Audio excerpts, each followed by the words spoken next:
Welcome in. It is day 256, and you're speaking with the Meeples Champion. And today we're going to be going over a game that was actually a Kickstarter that I backed.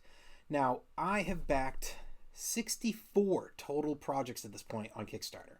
Majority of those being board games. There's been a few that haven't, but for the most part, board games that I've backed. It's one of my favorite ways of getting board games. I find it to be a really fun way because I get a game way before it's out for the market. I get a chance to follow through and see how games kind of start, get out there, adjust, update.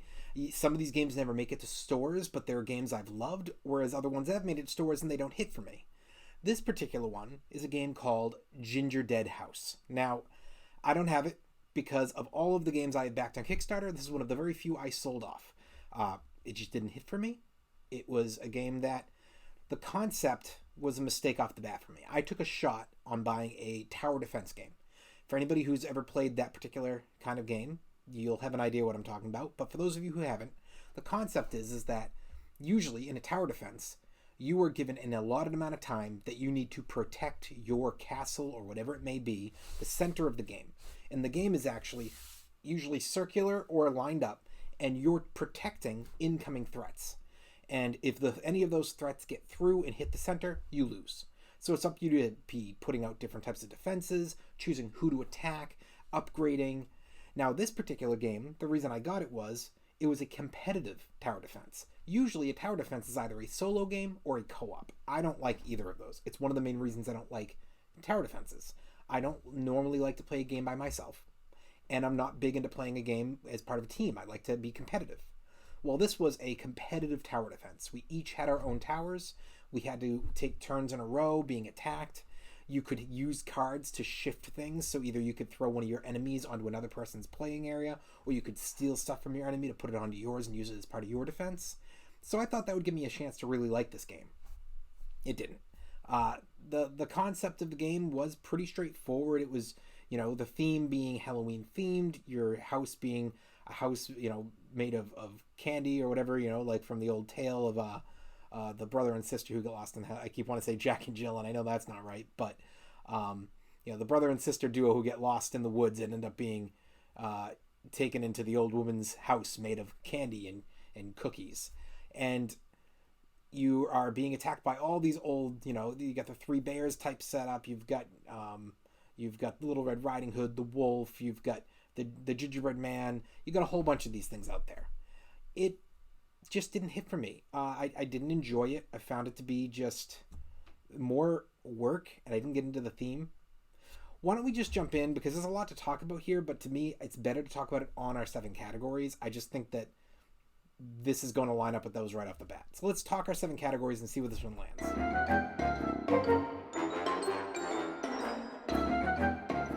When it comes to the art is part of the reason I got the game. I really liked the front of this box, it looking like the old school, house with all the monsters all around it. And I liked the inside art. I liked the art of the cards. I thought it would be a great Halloween game to bring out. So a big thumbs up on the art.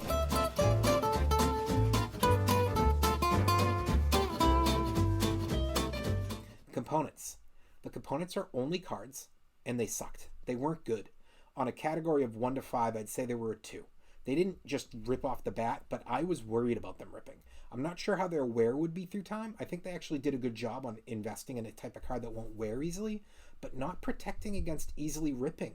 I definitely saw this game as one that I was going to have to be very gentle with, because in the long run, I wasn't sure it was going to be able to hold up. So, thumbs down. Your price. So first and foremost, it's not like it's available anywhere. I've never seen this in a store.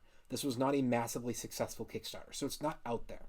And for the price you're paying to the game you're getting, if you're really into tower defense, maybe you'll like it, but I think for the majority of my viewers and for the majority of players, this is not one that's going to line up that you're going to want to go pay for. Now, I probably invested when I got this $35. I would assume if you can find it, it's going to be more expensive than that. And in my opinion, it's not worth it. Even if you got it cheaper, even if you can get this as low as 20, it's too much for that game. I don't think it's worth the money. Thumbs down. Your difficulty. So the difficulty is, this is not for kids.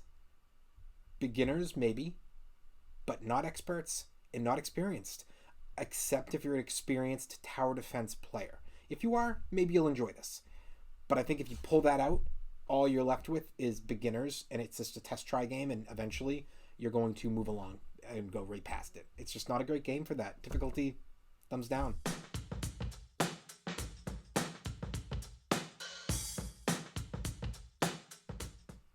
Your replayability. I think the game's intended to be replayed. It's not an extremely long game, but personally, I found it so boring while I played. It just didn't have any there for me. I don't think this is a game that people are going to play very often. I don't see this being replayed back to back in the same day, month, year. I think this is a game that you pull out at Halloween, and probably at most you get 2 Halloweens out of it. So for me, thumbs down.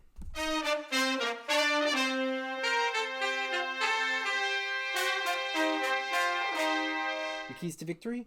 I mean, I think that's pretty straightforward. The idea is supposed to be that you're defending. So how are you doing that? Are you going to over commit and try to protect one lane and make sure that lane is really protected, and you're at more risk elsewhere, but you're going to try to deviate everything in there? Are you going to spread it out and be pretty protected and hope that you don't get unlucky and have things show up in one lane constantly? Are you going to force more about shifting things and trying to get them to your opponent and helping to try to get them to die quicker than you? I do think there are keys to victory here, so I'm going to give them the thumbs up.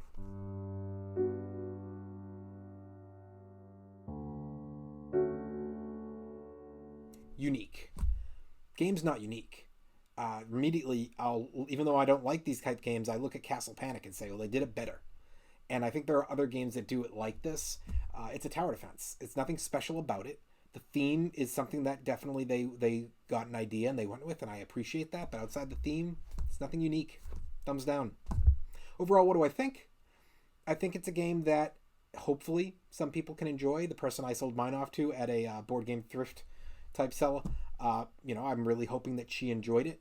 I didn't want to just get rid of it and have somebody get stuck with a bad game. I'm hoping that I found the right person for the game. I was very upfront and honest about my opinion of the game and let them know if you're into this style, it might hit for you.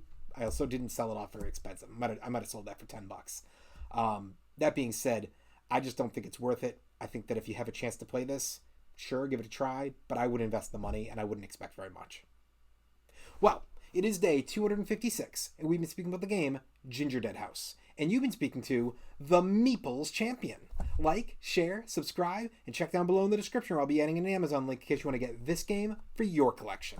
Until next time, I'll talk to you tomorrow.